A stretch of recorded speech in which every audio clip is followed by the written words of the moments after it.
शहर के पुराने चर्च के पास कोई आता जाता नहीं था। रात के समय चमगादड़ों के उड़ने की आवाज आती थी। चर्च के पास एक कब्रिस्तान था और कब्रिस्तान से सटी थी एक लाइब्रेरी। वहाँ किताबें तो ढेर सारी थी, पर उन्हें पढ़ने कोई आता ही नहीं था। हर पूर्णिमा की रात जब चांद की रोशनी लाइब्रेरी पर पड़ती थी, अचानक से लाइब्रेरी के अंदर चहल पहल बढ़ जाती थी। दीवारों और कब्रों से आत्माएं निकलती थी और टेबल पर बैठकर किताबें पढ़ने लगती थी। जब रात खत्म होने वाली होती है, ठीक 12 बजे आसमान से ढेर सारी परियां जमीन पर उतरती हैं और लाइब्रेरी की छत पे नाचने लगती, जिस कारण सारी आत्माएं वापस अपनी जगह चली जाती थी और सूरज के उगते ही वो परियां वापस आसमान में उड़ जाती थी।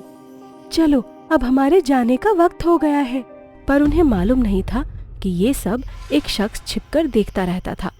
बड़ी बड़ी मूंछों वाला बूढ़ा आदमी, एक हाथ में लालटेन और दूसरे हाथ में लठ लिए, और फिर पास ही में बनी अपनी झोपड़ी में चला जाता है। उस शहर में मोंटी का परिवार नया ही आया था। मोंटी किताबों का शौकीन लड़का था। उसे नई नई किताबें पढ़ना बहुत अच्छा लगता था। फिर मोंटी अपने घर की नौकरानी से पूछता है, आंटी, यहाँ कोई लाइब्रेरी नहीं है क्या? है तो सही साहब, पर वहाँ कोई जाता नहीं है।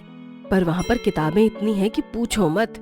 इतना सुनते ही मोंटी के मन में हलचल मचती है। इतनी सारी किताबें और कोई पढ़ता नहीं है। मुझे वहाँ जाकर उन्हें पढ़ना ही होगा। अगले दिन मोंटी बाइक पे सवार होकर वहाँ पहुँच जाता है। जैसे ही चर्च के पास पहुँचता है, उसे अजीब लगने लगता है, पर वो सबको इग्नोर करके लाइब्रेरी के अंदर चला जाता है।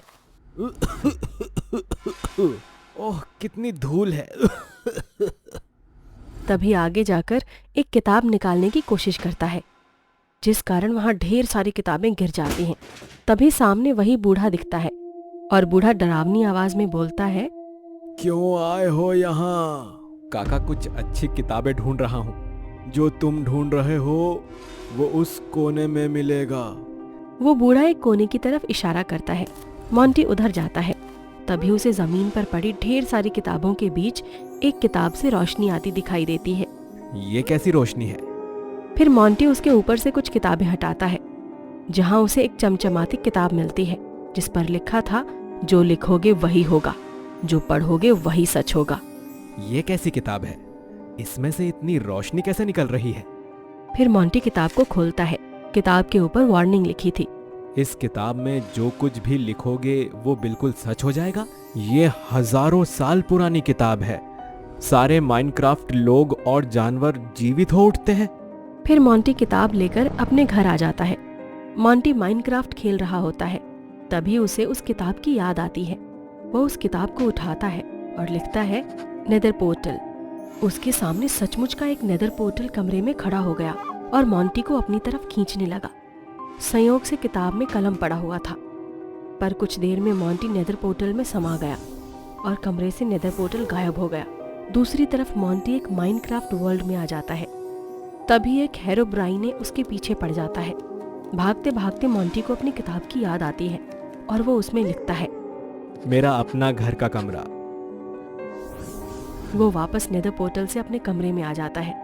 फिर किताब तेज आवाज के साथ बंद हो जाती है और अचानक से खुद ही खुल जाती है और उसमें से एक पीले रंग की हिरण निकलती है, जो जाकर पास पड़े टूटे माइनक्राफ्ट रोबोट में समा जाती है। उसके समाते ही माइनक्राफ्ट रोबोट खुद ब खुद जुड़ जाता है। मोंटी ये सब देखकर खुश होता है, पर रोबोट एक हाथ में तलवार लिए उसके पीछे दौड़ने लगता है। मोंटी भी कमरे में दौड़ता है और कहता है, अरे माइनक्राफ्ट रोबोट, तुम मेरे पीछे क्यों दौड़ रहे हो? मैंने तुम्हारा क्या बिगाड़ा है? मैं तुझे नहीं छोड़ूंगा, मैं तुझे मार दूंगा। मैं एक शैतानी रोबोट हूँ। हे भगवान, ये माइनक्राफ्ट रोबोट क्या बोल रहा है? मुझे कुछ करना होगा। तभी मोंटी डरते हुए भागते भागते किताब को उठा लेता है और जल्दी से किताब में लिखता है, ये माइनक्राफ्ट रोबोट शांत हो जाए। फिर माइनक्राफ्ट रोबोट गिर जाता है। मोंटी बहुत खुश होता है, ये सोचकर कि उसे जादू करना आ गया था। फिर मोंटी रात में सो जाता है। तभी उस किताब के पन्ने अपने आप आगे पीछे होने लगते हैं, जैसे कोई उस पर कुछ लिख रहा हो। आवाज सुनकर मोंटी की आंखें खुल जाती हैं। मोंटी उठकर बोलता है, अरे, ये इस किताब के पन्ने खुद आगे पीछे क्यों हो रहे हैं?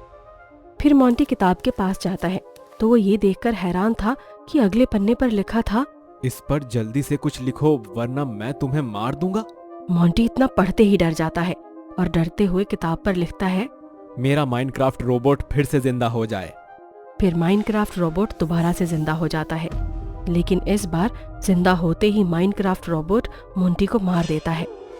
और माइनक्राफ्ट रोबोट खुद किताब में लिखता है, इस धरती की जितनी भी माइनक्राफ्ट खिलौने की चीजें हैं वो सब शैतानी शक्ति में बदल जाए और सिर्फ मेरा हुक्म माने। फिर एक तेज बिजली कड़कती है और रूम में रखी माइनक्राफ्ट गुड़िया और खेलने का सामान सब जीवित हो उठता है और सब के सब माइनक्राफ्ट घर से कूदते हुए सड़कों पर आ जाते हैं और रास्ते में जो भी आता है उसको मारने लगते हैं। अरे देखो भाई, इस जिंदगी में कितना मजा आ रहा है।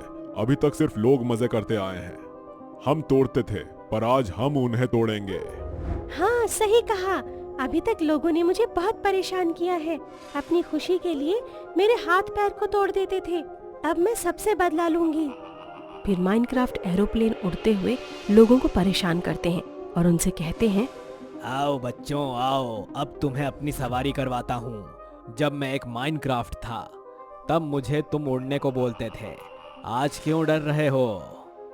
हे भगवान, ये अचानक से माइनक्राफ्ट भूतिया माइनक्राफ्ट कैसे बन गए? अब हमारी रक्षा कौन करेगा?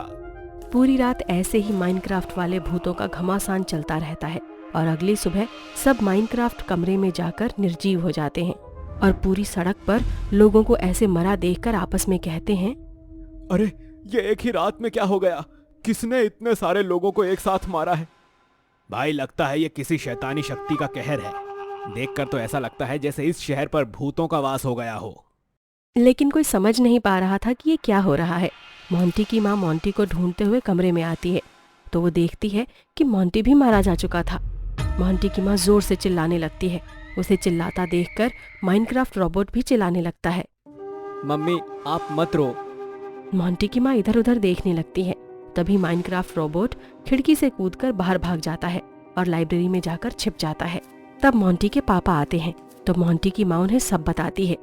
देखिए ना, हमारे बेटे को क्या हो गया। यहाँ थोड़ी देर पहले एक माइनक्राफ्ट रोबोट था जो चिल्लाते हुए बाहर भाग गया।